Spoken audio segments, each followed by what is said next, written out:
সাধু ভাই ফিট পাইলে বলেন।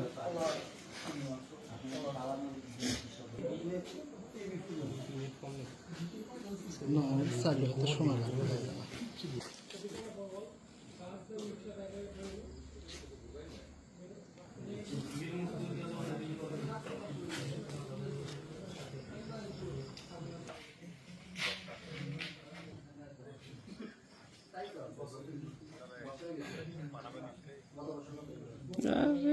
বড় তাহলে তোমাকে তুলে আনতাম।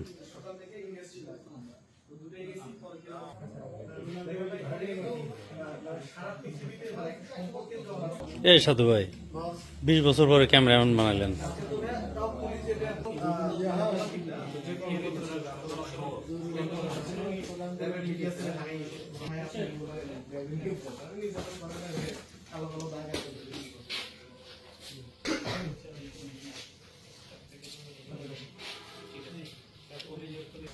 ভাই ইনভেস্ট করে দাও তো এই কতবার বাসা করে আর 26 টাকা পুরো বাসা করা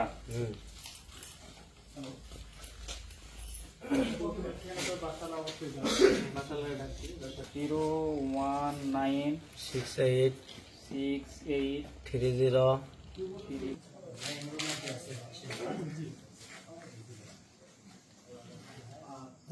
শিবগঞ্জ গ্রামের নাম কি? শিবগঞ্জ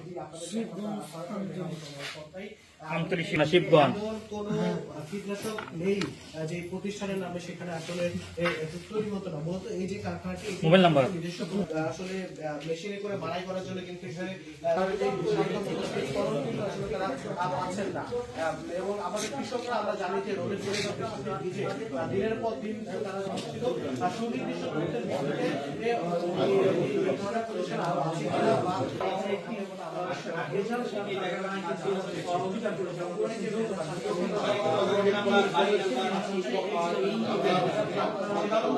আপনি কি হন? ছেলে। আপনি দেখেন এটা না লেখালেখি শেষ হবে, কাজ আছে, কাজ শেষ হবে। মাটিটাই নষ্ট। হ্যাঁ জমিদার, হ্যাঁ মাটিটাই নষ্ট। না যমুনা শুধু বর্ষা যে যেখানে সব চলে গেছে। যে দোকানদার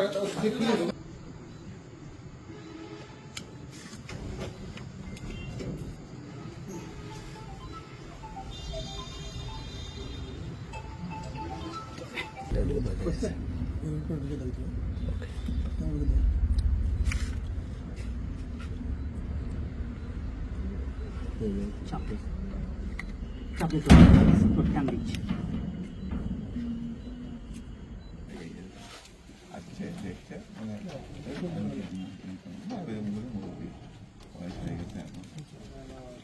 চাবিগুলো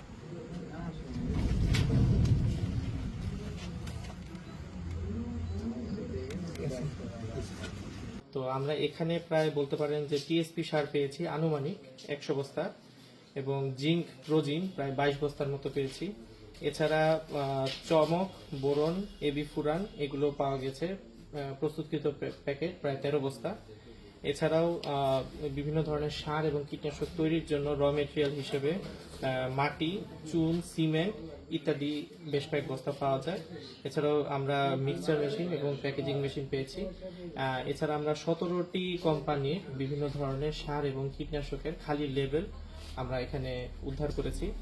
তো এখানকার যিনি অভিযুক্ত, যিনি ব্যক্তি মূল, যিনি এটার হোতা, তার বিরুদ্ধে মামলা করার জন্য আমরা নিয়মিত মামলা করার জন্য আমরা প্রস্তুতি নিচ্ছি।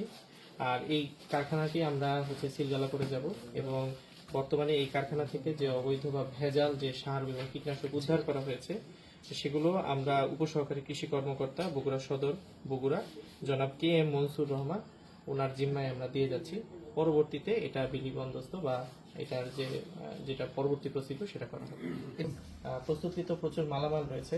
তো সেক্ষেত্রে আমি আমাদের কৃষি কর্মকর্তা বগুড়া সদর ওনার সাথে কথা বলেছি। তো কিছু টেস্ট আমরা করা হবে আপনি কিছু স্যাম্পল নিয়ে নিন। হ্যাঁ, তো কিছু টেস্ট করে আমরা আসলে এগুলোর এফিকেসি আসলে আগে নির্ণয় করব। আপাতত আমরা এটা সিলগালা করে যাব। পরবর্তীতে যদি এটা প্রমাণিত হয় ল্যাব টেস্টে যে সবই ভেজাল, মাটি দিয়ে বা বিভিন্ন ধরনের চুনা পাথর বা সিমেন্ট দিয়ে এগুলো তৈরি হয়েছে, তখন এগুলো ধ্বংসের ব্যবস্থা করা হবে। স্যারের নির্দেশে আমাদের এই ধরনের অভিযান নিয়মিত অব্যাহত থাকবে এবং শুধু কারখানা নয়, আমরা ডিলার এবং খুচরা ব্যবসায়ী পর্যায়েও এই ধরনের অভিযান চালাবো। কারণ প্রায়শই আমাদের কাছে বিভিন্ন অভিযোগ আসে, বিভিন্ন ধরনের পণ্য ভেজাল হচ্ছে বিভিন্ন কোম্পানি ব্র্যান্ডের নামে। তো আমরা এখানে আজকে যে তথ্য পেয়েছি, বিশেষ করে কারখানার যারা কর্মী দুজন ছিল, তাদের প্রাপ্ত তথ্যের ভিত্তিতে আমরা দোকানও পর্যন্ত এই অভিযানটা চালাবো, কারণ এটার সাথে একটা বিশাল সিন্ডিকেট জড়িত।